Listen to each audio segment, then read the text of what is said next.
DMT, la molécula del espíritu. Rick Strassman. Prólogo. Las primeras sesiones. Una mañana de diciembre de 1990, administré a los voluntarios Philip y Nils una inyección intravenosa con una gran dosis de DMT. Fueron los primeros en recibir DMT en el marco del estudio. Me ayudaron a determinar cuál sería la mejor dosis y la mejor manera de inyectarla. Fueron nuestros conejillos de indias humanos. 2 semanas antes, había administrado a Philip la primera dosis de DMT. Como verá más adelante el lector, esta inyección intramuscular en el brazo no dio resultados completamente satisfactorios. Por lo tanto, optamos por la vía intravenosa y en esa forma fue que Nils recibió la droga por primera vez una semana después. La reacción de Nils nos dio a entender que la dosis que le suministramos fue muy baja. Siendo así, aquella mañana Philip y Nils iban a recibir dosis mucho más elevadas de DMT intravenosa. Era difícil de creer que realmente estuviéramos administrando DMT a voluntarios humanos. Por fin había concluido el proceso de 2 años para obtener permisos y financiamiento. Llegué a pensar que nunca terminaría. Alcanzar la meta nunca nos pareció tan probable, pero seguíamos luchando por lograrlo. Philip y Nils ya tenían experiencia con la DMT, algo que me alegraba. Aproximadamente un año antes de empezar el estudio, los dos habían participado en una ceremonia en que un curandero peruano dio a todos los participantes ayahuasca, el legendario brebaje que contiene DMT. Ambos se entusiasmaron con esta forma activa de DMT de administración oral y estaban deseosos de fumarla pura al día siguiente, cuando un miembro del grupo la consiguió. Querían experimentar sus efectos de una manera mucho más inmediata e intensa de lo que era posible con la infusión. Las experiencias de Philip y Nils al fumar DMT fueron típicas. Un comienzo asombrosamente rápido de los efectos, una manifestación caleidoscópica de alucinaciones visuales y la separación de la conciencia del cuerpo físico. Lo más curioso de todo es que había una percepción del otro en alguna parte de aquel mundo de alucinaciones al que esta excepcional sustancia psicodélica les permitió entrar. Su experiencia anterior con la DMT fue un factor muy importante para escogerlos como primeros voluntarios. Philip y Nils ya estaban familiarizados con los efectos de la DMT. Más importante aún, conocían los efectos de fumar la droga, lo que les ayudaría a determinar la conveniencia de los 2 métodos de administración que estábamos considerando, el intramuscular, IM, o el intravenoso, IF, para reproducir todos los efectos de su aspiración en un cigarrillo. Debido a que los consumidores de DMT con fines recreativos suelen fumarla, queríamos acercarnos lo más posible a los efectos que se sienten al consumirla de esta manera. El día en que Philip recibió su primera dosis de DMT por vía intramuscular, ya yo estaba adelantándome a los acontecimientos. Tal vez el método intramuscular sería demasiado lento y moderado, en comparación con el de fumar la droga. Lo que había leído sobre la DMT intramuscular me daba a entender que tardaría hasta 1 minuto en empezar a hacer efecto, o sea, mucho más tiempo que cuando se fuma. No obstante, como casi todos los artículos que se habían publicado sobre investigaciones con DMT en humanos indicaban que la sustancia se había administrado por vía intramuscular, estaba obligado a comenzar de esa manera. Según esa bibliografía anterior, la dosis que daría a Philip, de 1 mg/kg, o sea, unos 75 mg, probablemente sería algo elevada. Philip tenía 45 años cuando comenzó su participación en nuestro proyecto. Con lentes y barba, de estatura mediana y de complexión promedio, era conocido internacionalmente por su labor como psicólogo clínico, psicoterapeuta y organizador de seminarios. Era de voz suave pero directa y generaba gran afecto entre sus amigos y clientes. En aquella época, Philip estaba empezando un proceso de divorcio que luego resultó ser particularmente largo y difícil. Había experimentado en su vida muchos cambios profundos, derrotas y victorias, y parecía asumir lo bueno y lo malo con la misma ecuanimidad. Le gustaba decir que iba a publicar un exitoso libro de autoayuda con el título Sobreviviente de la vida. Había pasado por lo menos 5 años desde la última vez que administré una inyección intramuscular de cualquier tipo y me producía nerviosismo la idea de aplicar de esta manera la primera dosis de DMT. ¿Qué pasaría si lo hacía mal? La última vez, según recuerdo, estaba administrando la droga antipsicótica conocida como haloperidol a un paciente perturbado que tenía psicosis. Este tipo de pacientes solían estar inmovilizados porque los asistentes de psiquiatría o la policía los dejaban atados de brazos y piernas para asegurarse de que su comportamiento caótico y atemorizado no terminara en violencia. Por ese motivo, sus brazos se mantenían en una posición relativamente estable cuando los iba a inyectar. Traté de tener presente la destreza con que administraba inyecciones intramusculares, pues lo había hecho cientos de veces. El secreto estaba en pensar que la jeringa era un dardo. En la facultad de medicina nos enseñaron a hacer como que estábamos lanzando un dardo al músculo redondeado del deltoides en el hombro, o al glúteo mayor. Por lo general se obtenían resultados excelentes al hacer un solo movimiento fluido y aliviar la presión justo cuando la aguja atravesaba la piel y entraba en el músculo. Practicábamos con toronjas. Philip, en cambio, no era una toronja ni un paciente psicótico agudo al que tuviera que administrar un sedante en contra de sus deseos. Era un colega, un amigo y un voluntario de la investigación, en la que tenía el mismo nivel que los empleados y yo. Philip tenía la misión de servir de explorador. La enfermera Cindy y yo lo esperaríamos en el campamento, para que a su vuelta nos contara los detalles de los lugares que había visitado. Mientras me dirigía al cuarto de Philip, iba practicando mi técnica en el aire. Philip estaba acostado en la cama. Su novia de hacía poco tiempo, Robin, estaba sentada cerca de él. El brazalete del esfigmomanómetro le rodeaba el brazo sin estar apretado. Durante la sesión, verificaríamos a menudo su ritmo cardíaco y presión arterial. Le expliqué lo que iba a hacer. Te limpiaré el hombro con alcohol. Toma todo el tiempo que necesites para relajarte y prepararte. Luego te introduciré la aguja en el brazo, la retraeré para asegurarme de no entrar en una vena y empujaré el émbolo. Tal vez te molestará, o tal vez no. Eso no lo sé. Deberás sentir algo en un minuto o menos, pero no puedo decirte qué sentirás. Vas a ser el primero. Philip cerró los ojos durante unos instantes mientras se preparaba para adentrarse en un territorio desconocido, en mundos que solo él percibiría, y nosotros nos encargaríamos de vigilar sus funciones vitales. Abrió bien los ojos y nos miró brevemente una vez más, luego los cerró, respiró hondo y al exhalar dijo, «Estoy listo». No hubo ningún problema con la inyección. Después de poco más de un minuto, abrió los ojos y empezó a respirar profundamente. Parecía encontrarse en un estado alterado de conciencia. Se le habían dilatado las pupilas, empezó a gemir y sus líneas de expresión se suavizaron. Cerró los ojos y Robin le tomó la mano. Siguió acostado, completamente inmóvil y silencioso, con los ojos cerrados. ¿Qué estaba pasando? ¿Se sentía bien?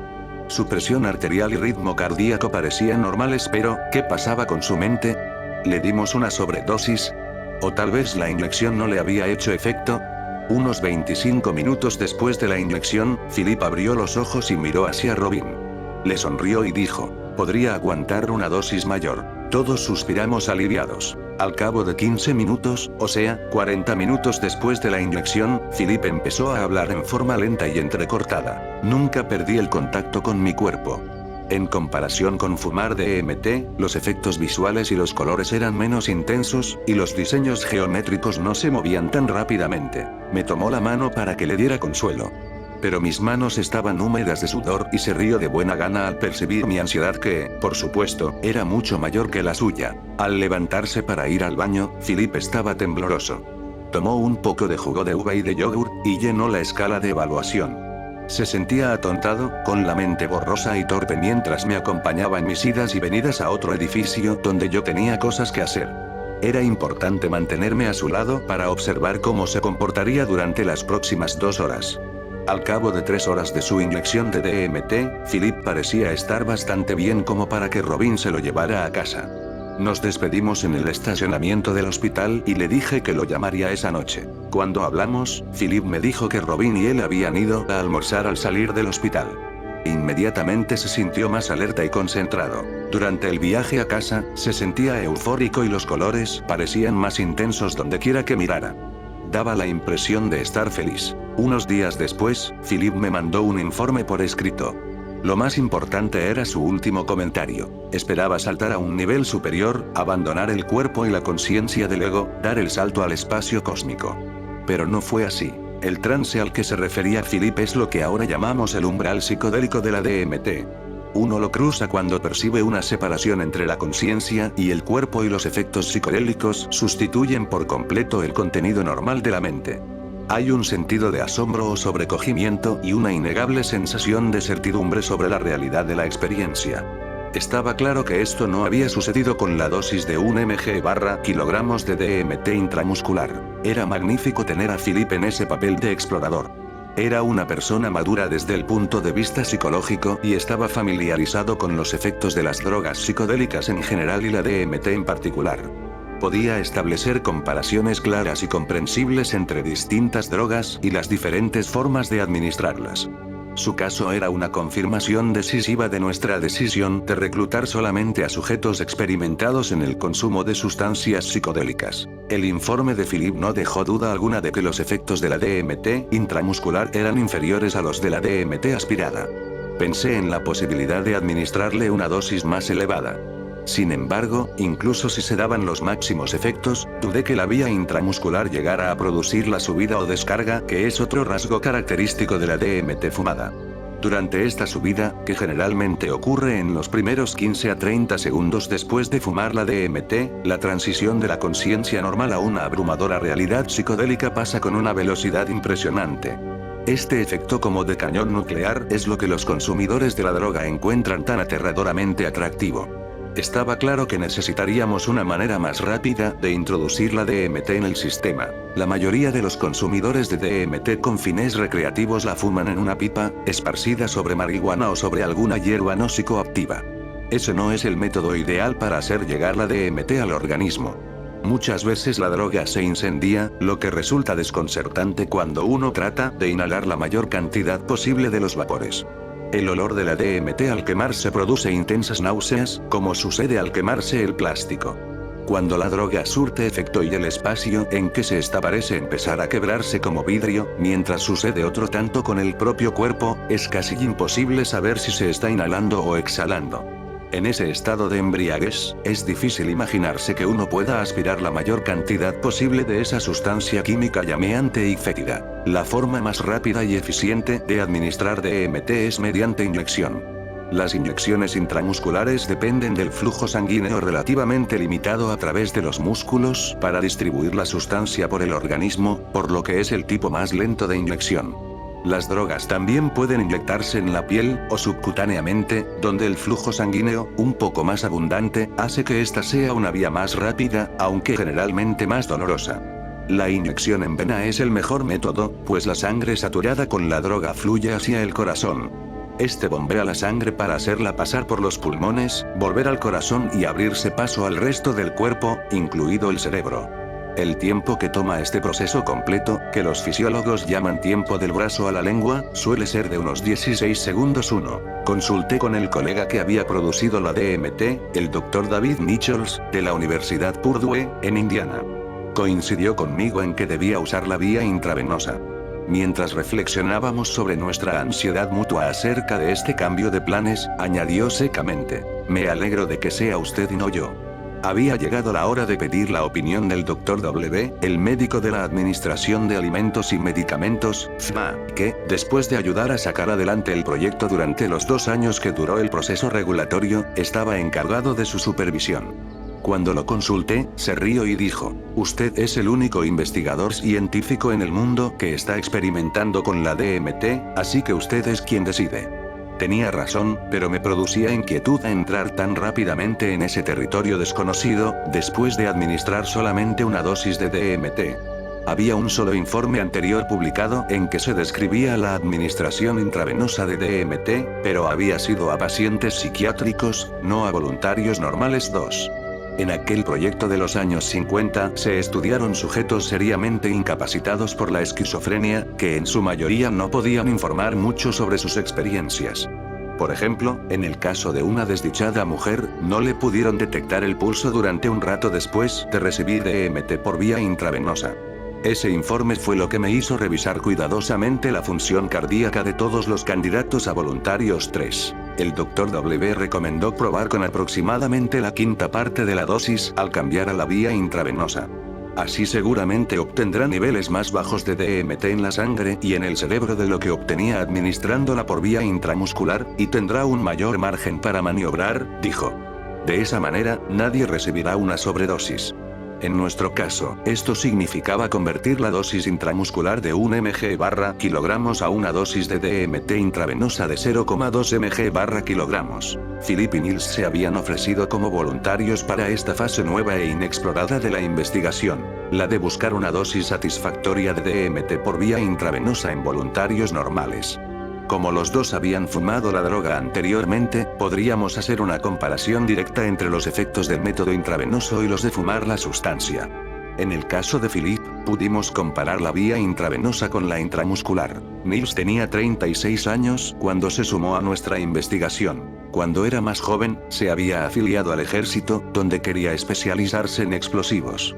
Sin embargo, se dio cuenta rápidamente de que no estaba apto para el servicio militar y solicitó su salida adelantada por motivos psicológicos. Casualmente, Philip fue el psicólogo que le hizo esa evaluación y desde entonces han sido amigos. Niels tenía un gran interés en las drogas psicoactivas y siempre estaba en busca de algún producto no reconocido de origen vegetal o animal que produjera esos efectos. Había escrito algunos panfletos populares sobre el tema, incluido un artículo en que anunciaba su descubrimiento de las propiedades psicodélicas del veneno de un sapo del desierto de Sonora. Dicho veneno contiene altos niveles de 5-metoxi-DMT, un compuesto estrechamente relacionado con la DMT. Cuando se fuma, el efecto es bastante intenso. Niels era un tipo alto y desgarbado, amigable y divertido.